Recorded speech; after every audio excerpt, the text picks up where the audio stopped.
Kalau mimpi orang katalah, mimpi itu suruh pergi masjid, jangan tinggal jemaah, apa. Ada syekh seorang datang. Dia kata Syekh Abdul Qadir Jalani nama dia. Gini. Kita pun beramal lah. Siapa? Ni wali datang kat aku ni. Wali datang ni selalunya kat wali juga. Mampu lah kau. Rosak situ. Tak usah ada perangai lah wali datang kat wali. Tak ada pasal.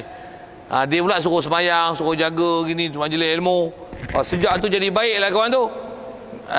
Kalau tak ada mimpi macam tu pun memang kena buat baik. Cuma bertuah lah dapat boleh baik dengan sebab macam tu. Tapi siapa yang datang tu? Tak payah cari siapa pun tak apa. Tak tahu siapa pun tak apa. Tak disuruh. Kenali siapa yang datang itu. Yang penting kau punya hubungan dengan Allah Ta'ala macam mana. Itikad dengan Allah Ta'ala betul tak? Sebabnya kau taat tak dengan Allah Ta'ala. Kalau itu jadi sebab kau taat, bagus. Siapa dia tu tak payah tanya siapa. Yang penting kau tu apa. Saja bunyi tune macam tu sikit. Yang ni kadang-kadang orang kita dia gaduh macam tu. Siapa Ustaz ada sibuk siapa? Dengar tuan-tuan saya buat misal. Tuan-tuan ada buku akaun. Sembang-sembang 10,000 masuk kan. Siapa masuk duit aku 10,000 ni? Bagus lah duit tu. Tak nak bagi saya. Sikit gitu. Tak payah sembang lah siapa lah. Macam mana pun katalah kita ni warak sikit. Ini bukan duit aku, tak ada siapa. Macam mana duit ni boleh masuk ah? Kod dia orang silap transfer apa. Jadi kita pun jumpa branch bank tu punya pegawai, sembang dengan dia, saya ada orang bank in 10,000, saya tak tahu siapa orang baik hati ni. Saya tak adalah orang saudara mara yang sebanyak duit itu nak masuk 10,000 kat saya. Saya pun tak adalah buat kebajikan yang orang layak bagi 10,000 kat saya. Tapi kod dia orang silap transfer. Saya nak minta jasa tuan pergi tengok balik akaun ni, dan kalau tahu owner yang akaun masuk bank in ke saya ni, tu tanya dia balik, dia silap transfer ke apa. Kalau yang tu dia tersilap, saya memang boleh, saya nak nombor akaun dia, saya nak masukkan balik. Pasal saya tahu ini bukan duit saya. Tuan-tuan warak itu silakanlah. Tu. Yang tu bab dunia. Boleh buat itu. Tapi kalau suara tadi tu, tak payah tanya. Nak transfer balik, transfer apa. Tapi kalau duit tuan-tuan nak warak macam tu, macam tu. Kalau tuan-tuan pun tak pernah kisah, tak pernah tahu berapa duit ada, jolok ada. Tak ada sudah, tak ada. Ada pun ada, tak ada pun punya pasal lah, ada tak ada. Tuan-tuan punya pasal macam tu, tak buat apa punya pasal lah. Tapi jolok tak ada, tu pening. Tapi tengok elok-elok. Tapi kalau jolok ada, tak habis-habis duit ni. Saya tengok ada 20,000 lagi, siapa buat masuk tuan-tuan nak warak pergi macam tadi saya sebut. Dan memang bank ni terima nampak tu. Duit lebih kita nak tanya siapa masuk kan, tu dia. Tapi duit bawa keluar kita nak minta balik masuk, tu tak boleh. Jangan tak tahu tau. Orang masuk akaun kita tak tahu siapa buat masuk. Tapi kena jumpa pegawai lah. Kerani depan tu tak pergi je. Tapi kalau duit kita dah transfer buat keluar, jumpa dia nak tarik balik, tu tak pasal. Tak ada siapa boleh buat melainkan orang yang dah dimasuk akaun tu patah balik. Satu kita ialah orang itu. Silakan. Itu lah kot kan. Jadi disebar dapat suara mimpi ke apa. Ada benda yang berbetulan, biarlah. Sebab betulan ni janji kita yang pentingnya taat. Berbetulan tu macam mana boleh tepat lah, macam mana boleh tepat, tak payah ada persoal sebab tu. Kadang-kadang bukan betul, tapi itulah berbetulan, kebetulan, terbetul. Jadi biar je lah, diam je lah. Asal saya jawab soalan tu, lain kalau ada.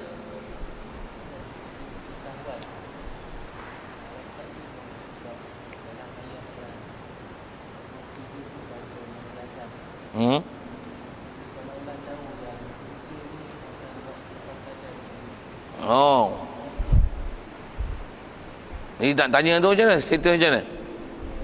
Ilmu dia. Bagus soalan tu. Malaikat ni salah satu istimewa kat dia.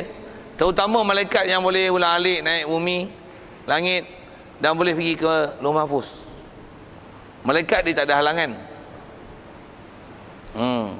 Satu bila orang salah nak jadikan Adam tu, dia dah tengok dah carta yang ada dekat Lauh Mahfuz.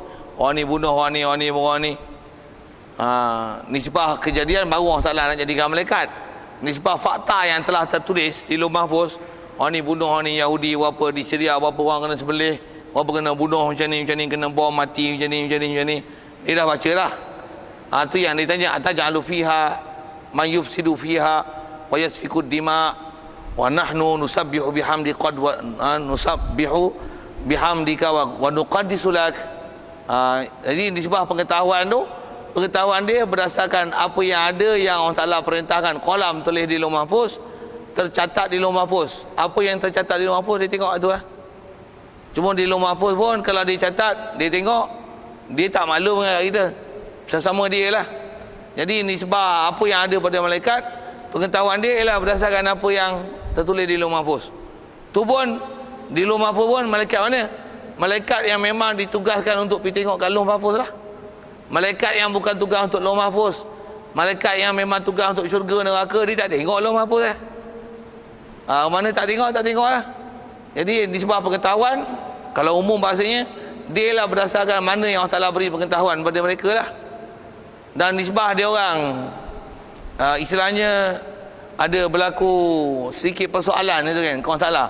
Siapa boleh ada persoalan? Ada persoalan tu di atas hukum ghalib, fakta kejadian, dan nak menunjukkan bahawasanya kalau nisbah bahas ulama tafsir, dia kata yang tu adalah mengajar satu hikmat.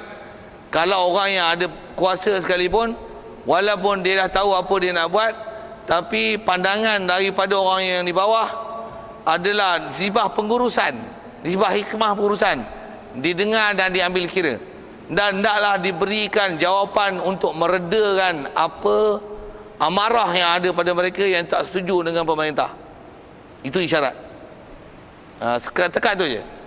Jadi apa yang ada pada malaikat tu nisbah pengetahuan, nisbah apa yang Allah beri pada mereka lah. Kalau nisbah kata ambil mana, antara salah satu sumber dia Lauh Mahfuz lah. Pasal Lauh Mahfuz ialah tempat yang memang telah tercatat. Allah Ta'ala perintahkan qalam menulis apa yang bakal berlaku. Jadi mereka dah lihat apa yang bakal berlaku dengan catatan di Lauh Mahfuz. Satulah timbul persoalan itu. Jadi kalau nisbah ilmu tu pun sekali lagi kalau sebut, tak semua malaikat ada pengetahuan tersebut.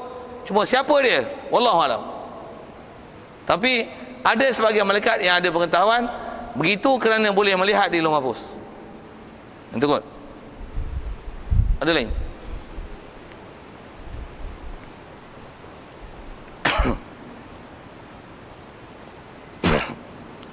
Baik. Kemudian malaikat ni kata dia setengah-setengah malaikat. Maksudnya sebahagian malaikat ni ada yang rukuk saja. Kerja dia rukuk je. Ada? Yang ni yang pernah Rasulullah lihat waktu peristiwa Isra Mi'raj tu lah. Naik ke langit, dia tengok malaikat rukuk semua. Ada malaikat sujud semua. Nisbah fakta kejadian, memang ada orang tak jadi yang itu. Apa fungsi, apa peranan, apa-apa, wallahualam. Ini kehendak Allah Ta'ala nak menjadikan malaikat macam-macam kan. Macam mana pun nisbah beriman, wajib beriman. Ada yang sebahagian pada mereka itu yang rukuk saja, ada yang sujud saja, ada yang bertasbih saja, ada yang berbuat berbagai-bagai kerja yang ditentukan Tuhan ke atasnya. Ada yang buat macam-macam kerja. Jadi masing-masing ada tugas masing-masing yang Allah Ta'ala perintahkan lah.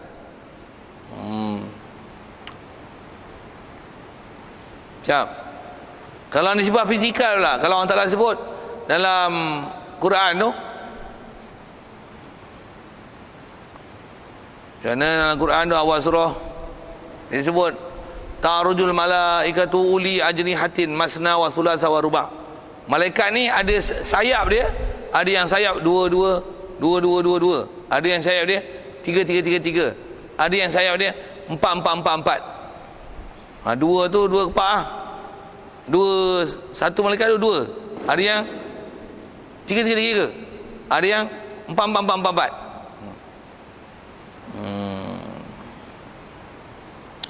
Itu keadaan sayap dia, uli ajnihatil masna wa thulas wa ruba'. Maksudnya ada malaikat yang 3 sayap, 2 sayap, 4 sayap. Satu malaikat tu 3 sayap, 2 sayap, 4 sayap. Yang memang angka disebut secara khusus dalam Quran yang tu. Macam mana pun ada ke yang lebih? Ada. Angka tu taklah terhenti kata 4, tapi nisbah umum orang Taala sebut dalam Quran, nisbah malaikat ni ada yang 22, 33, 44. Malaikat Jibril antara yang sebut dalam hadis secara khusus, dia ada 300, 600 sayap. Apa yang tanya saya tak dah tengok. Jibril, Rasulullah pernah tengok rupa asli Jibril 2 kali. Rasulullah pun 2 kali, kita tak ada can tengok. Kalau tengok pun takut tumbang Tumbang apa? Tak mampu nak melihat saiz itu. Kalau sikit, saya zaman kecil-kecil dulu, orang tua dulu cerita apa? Dia kata ada cerita hantu galah, ada cerita hantu apa ya? Hantu ayah di balang tanah. Kalau jumpa hantu galah, kalau jumpa, kata kat dia pendek. Cerita orang tua kan. Pasal apa? Kalau kata galah, nanti dia panjang. Mampu kau kata dia. Jadi kaedah nak bagi kalah dengan hantu galah ni, nampak panjang tu hantu galah tu. Kata pendek langsung dia hilang. Betul tak betul? Saya nak cerita apa? Kalau tengok saiz besar macam mana? Kita gerun kan. Bayang tuan, malaikat 600 sayap. Dan satu sayap menutup timur dan barat. Terkencing tengok kan. Kita tengok ular besar pun terkencing. Tuan-tuan tengok tikus besar ni badan ni. Tu dia, tikus. Lari kita kan. Tengok semut besar ni, besar masjid ni, semut seekor. Macam cerita Ultraman tu. Pergi kat kabel api. Semut lari. Lagi Ultraman pun datang. Ten. Apa cerita Ultraman tu? Saya nak cerita raksasa besar kan. Malaikat ni macam mana rupa tak tahu lah. Macam mana pun yang datang kat Rasulullah tu, Jibril datang selalunya rupa manusia. Tapi rupa asal Rasulullah tengok 2 kali. Satu ketika mula-mula terima wahyu waktu dia nak balik, nak pulang pada Gua Hira, Jibril panggil dia. Yang tu pertama. Kali kedua waktu dia naik nak melepasi Sidratul Muntaha tu, Jibril duduk bawah, dia naik atas. Rasulullah naik atas. Di situ. Walaqad ra'ahu nazlatan ukhra inda Sidratil Muntaha. Ketika Rasulullah berada di Sidratul Muntaha, tengok sekali lagi rupa Jibril asli. Tapi Rasulullah tengok tak tumbang. Kita tengok tumbang kan. Pasal tengok sayap besar. Macam mana pun nak sebut sayap yang tadi. Itu macam mana rupa wallahualam. Sayap pun macam mana, berapa pasang saya tak tahu. Tapi nisbah statusnya memang ada yang rokok saja kerjanya, sujud saja, tasbih saja. Ada yang memang hari-hari ulang alik ambil amalan kita. Bertukar tu waktu asar dengan waktu maghrib. Waktu subuh. Lepas subuh bertukar malaikat siang malam. Waktu asar bertukar siang malam malaikat. Malaikat siang akan naik, akan turun. Malam turun. Subuh malaikat malam ni akan naik, turun. Naik apa? Naik ke mana, pergi mana, yang tanya saya tak tahu tu. Tapi ada sebut yatanazzalu. Malaikatu bil-laili wan nahar. Siang malam ni ada malaikat bersilih ganti. Yang bertugas kat kita yang Allah telah perintahkan. Yang antaranya itulah malaikat kiraman katibin, malaikat hafazah yang diperintahkan untuk jaga kita dengan urusan-urusan tertentu. Asal nak sebut tu sayap yang ada sebut dalam Quran ada 22, 33, 44, ada yang sampai 600. Lagi macam mana? Setakat maklumat angka yang ada sebut macam tu. Wallahualam. Dan kepantasan bergerak macam mana cahaya? Cahaya. Kalau kita belajar sains, berapa kepantasan cahaya? Satu saat dia bergerak apa? 70,000 kilometer lah kan? Betul? 10/8. 3 kali 10/8. Bukan 7. 3 kali 10/8. 36. 30 juta kilometer sesaat. Itu bentuk piawai kan? 10/8. Ya.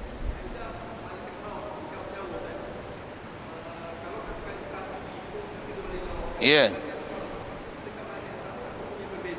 Ya. Ya.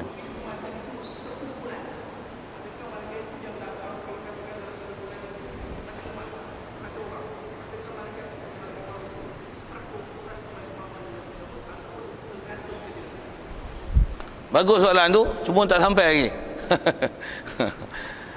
Yang tu pun antara persoalan-persoalan yang orang tanya dalam bab malaikat. Masyhur sebut ulama, malaikat maut satu Israel ni satu itulah di atas satu tu orang muskil tu. Bumi kan besar, satu kat Jepun, mati serentak. Itu yang seorang-seorang.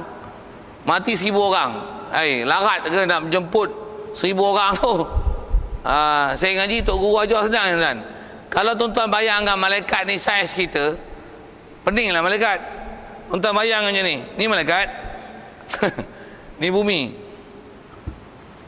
Nak cabut 1000 orang. Alah jemput itu Itu pun baru tabuk macam bulu hidung 1000 orang. Sudah. Ini Jepun ni Afrika ni Amerika. Tuan-tuan bayangkan ada 2 tangan, peninglah. Bayangkan ada 1000 tangan. Malaikat yang sama macam mana? Tak pun nisbah roh tu tergantung siap dah. Alah jentik itu mampus semua. Jadi tak muskil lah nisbah nak menyelesaikan macam tu. Cuma nak sebut apa, bayangan kita tu luas kan. Nak benda-benda macam tu bab keimanan kan. Bila timbul muskil, di atas kita punya tasawur tu sempit. Pasal kita anggap malaikat ni ikut saiz kita. Nak bergerak pun cara pergerakan kita, Jepun nak pergi Afrika letih kan. Naik kapal terbang berapa jam. Tengok kita punya gerakan letih lah. Tu bayangkan, ni Jepun, ni Afrika. Alah, ada masalah? 1 juta. Alah, 1 juta mampu habis. Itulah kan.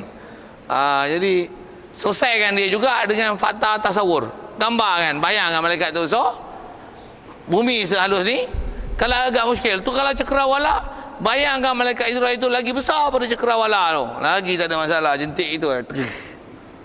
Boleh kot, selesai katanya. Ada lain?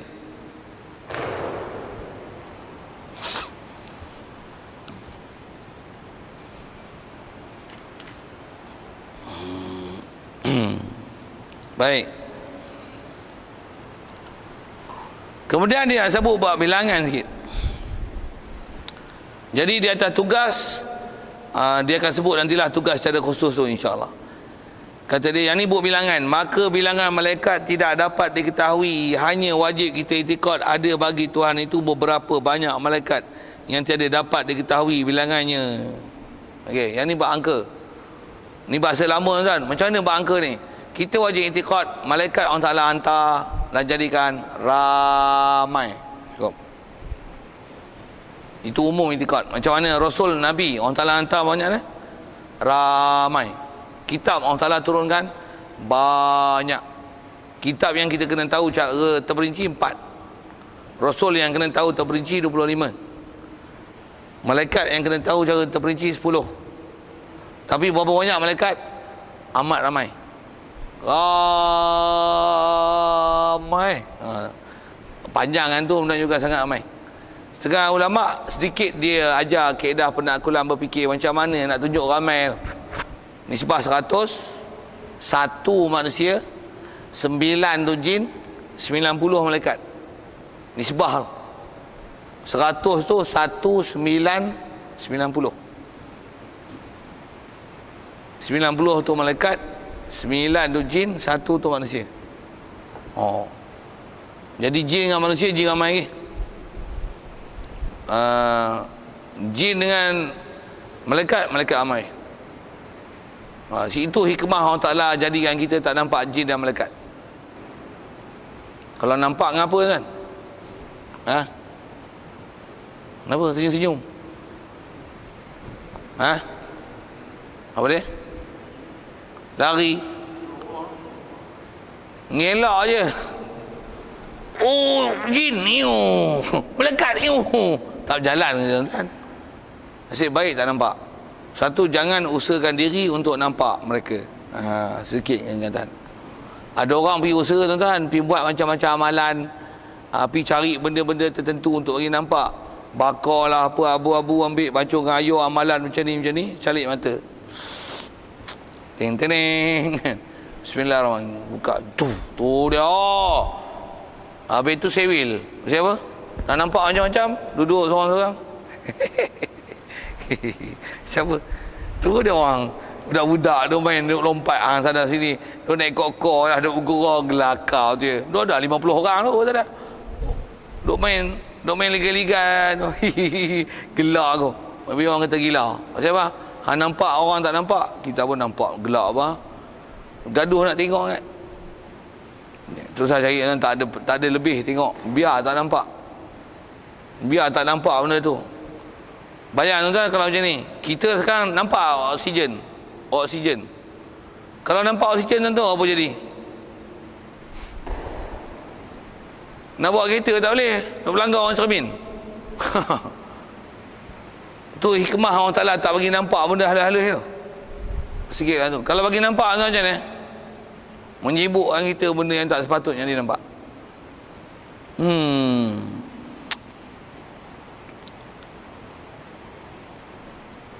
Apa saya nak sebut tadi tentang angkalah nisbah. Tu pun nisbah tu adalah satu kaedah penakulan berfikir untuk perbandingan ramai, itu saja. Adakah dengan nisbah tersebut? Tidak. Itu sebagai satu tasawur untuk menjaga nisbah ramai, itu saja.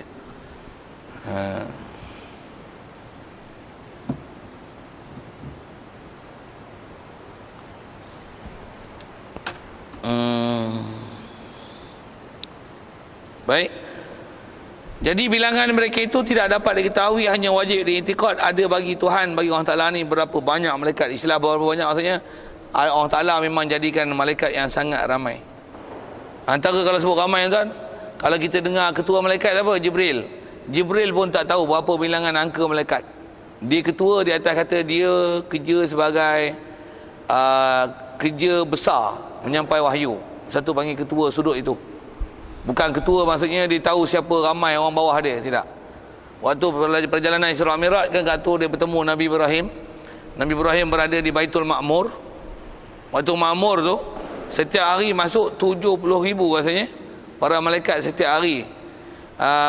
Jibril bila diceritakan Rasulullah Baitul Ma'mur tu itu halnya. Jibril kata sejak aku tahu aku ada, aku tengok Baitul Ma'mur tu, itulah keadaan malaikat yang ada. Satu hari tak kurang daripada 70,000 masuk dan tak pernah keluar. Dia pun tak tahu banyak mana. Siap. Jadi berapa angka bilangan tu, tak ada siapa tahulah. Siap.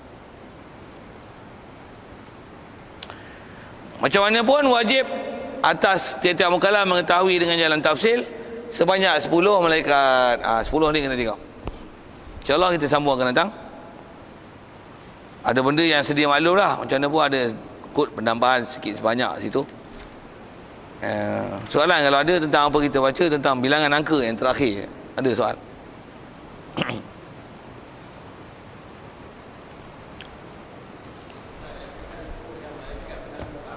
Ya. Tu.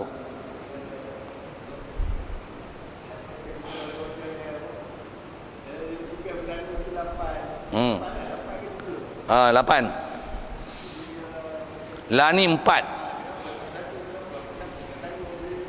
Oh, macam tu. Yang tu dipanggil malaikat hamalatul arsh. Daripada perkataan hamilah ni hamalah. Dipanggil malaikat hamalatul arsh. Malaikat menanggung arasy. Sebut dalam Quran, yahmilu arsy rabbika fawqahum yawma idzin samaniyah. Pada hari berlaku tiup sangkakala kedua tu, waktu kemusnahan alam, tak kira sangka pertama, silap sebut. Sangkakala pertama berlaku je kiamat. Allah Ta'ala jadikan malaikat yang menanggung arasy dia 8 orang. Orang tu penjodoh bilangan lah. 8 malaikat orang penjodoh bilangan. Penjodoh bilangan. Allah Ta'ala pun seorang. Allah Ta'ala dia seorang je, betul tak? Dia seorang ke dia se-Allah? Boleh guna Allah seorang dia. Itu penjodoh bilangan lah. Janganlah petikai guna orang itu. Bukanlah Allah Ta'ala tu orang, bodoh. Itu penjodoh bilangan. Sebab tu ada orang Kelayin kan, ada orang bodoh tak erti bahasa Melayu. Itu sepucuk senapang, mana pucuknya? Mampus tu cari. Sebuah buku, mana buahnya? Janganlah buat bangang itu penjodoh bilangan Melayu. Jadi tak usah petikai lah bahasa menggunakan seorang malaikat. Allah seorang dia buat langit bumi kan. Itu tak ada bincang lah bahasa seorang tu. Itu namanya penjodoh bilangan. Bodoh bahasa Melayu, pergi ngaji bahasa Melayu balik. Sepucuk kenapang, mana pucuk kenapang? Kenapang bukan ada pucuk. Bagi selesai tu. Tak faham tu, tanya bahasa Melayu balik. Apa cerita ni? Jadi malaikat tu Lah ni sebelum kiamat Allah Ta'ala jadikan penanggung haram 4. Bila tiup sangkakala pertama ada 8. Benda tu ialah fakta keimanan. Terima sudah. Kenapa pula 4 betul 8 tak 12 tak 1 ataupun tak payah ada penanggung. Itu kan kerja kita lah. Ni sebab fakta kejadian ni. Kalau tanya gini, kenapa langit 7, bumi pun 7 juga? Kenapa? Dia ada hikmat tu. Cuma nak membongkar tu, pergilah bongkar.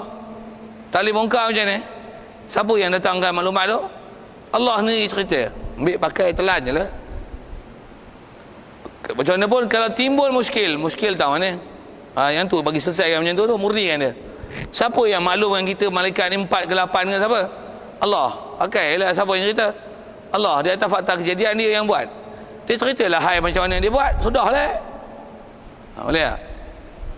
Itu juga mengajar prinsip segala hukum hakam lah. Kenapa mencuri potong tangan? Siapa yang buat hukum? Allah. Siapa yang buat kita? Allah. Mana yang baik untuk kita? Dan Allah buat kita. Buku manual buat mesti daripada dia. Dan dia ajar kaedah nak menyelesaikan masalah mencuri ni potong tangan. Ikut je lah. Akan mengajar prinsip itu. Yang tu yang banyak orang kita bila tak beriman dia tak terima tu. Dia bertikai lah. Potong tangan kan tak selesai masalah. Bagilah kerja. Jadi dia potong tangan nanti tak boleh kerja. Lagi dia mencuri. Jadi selesaikan isu potong tangan ni bukan dengan potong tangan. Tapi dengan bagi dia kerja. Siapa cakap tu? Masyitah Ibrahim. Orang mencuri tu orang kerja lah, bukan orang tak kerja. Kau jawab tu. Tu kaedah dia bukan kat masalah bagi kerja. Masalah dia potong je. Mana yang cukup kaedah, cukup syarat untuk dikenakan potong-potong Yang tu jadi sebab orang beringat dan tak berani buat jenayah. Pasal di atas ancaman jiwa takut yang kena potong tangan. Dan Allah Ta'ala mengetahui tu. Dia memang tahu dia yang jadikan jiwa kita untuk takut benda tu. Dengan sebab tu menghindarkan daripada perbuatan jenayah mencuri bab mencurinya. Kalau zinanya, minum araknya. Kenapa hukum tu? Sebat lah, rejam lah, siapa? Memang fitrah manusia bila dia tengok gitu, ada benda yang dijadikan jadi orang kata tertegah dengan sebab dilihat benda itu. Bayang tengok orang rejam kena baling dengan batu sampai mampu tuan. Ngeri tengok tuan. Kalau orang dah zina pun kata dia, agak-agak nak zina pun, kena aku yang kena lontar tu dapat mampu malu satu hari lah. Mampu habis tinggal. Sikit lah macam tu. Macam mana pun nak sebut fakta tu selesaikan dia dalam bentuk yang ni Allah Ta'ala yang maklum kan. Dah lah apa nak bertikai. Kalau nak bertikai tu banyak benda tu. Kenapa Allah Ta'ala buat malaikat pula? Tak ke dia kuasa buat semua? Dah dia nak buat je lah kan kaedah macam itu kan. Pasal kaedah nak murni kan. Pasal dia mesti cari jalan. Apa-apa argumentasi terhadap nisbah Allah Ta'ala buat tentang fakta kejadian, angka dan sebagainya, kalau nak argue dia selesai macam mana, cari jalan macam mana nak murnikan dia supaya benda tu diterima dengan positif. Dan Allah Ta'ala cerita, udah lah, selesai. Allah Ta'ala yang suruh, udah lah.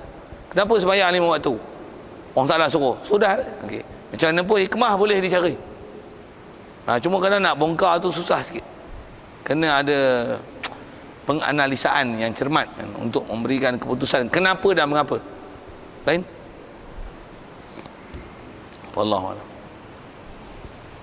Bismillahirrahmanirrahim. Allahumma nawwir qulubana min nuri hidayatika kama nawwartal arda min nuri syamsika abadan abada bi rahmatika ya arhamar rahimin warzuqna fahman nabiyyin wa hifdzal mursalin wa ilhamal malaikatil muqarrabin wa sallim tasliman ala jamil anbiya'i wal mursalin walhamdulillahi rabbil alamin. Assalamualaikum warahmatullahi wabarakatuh.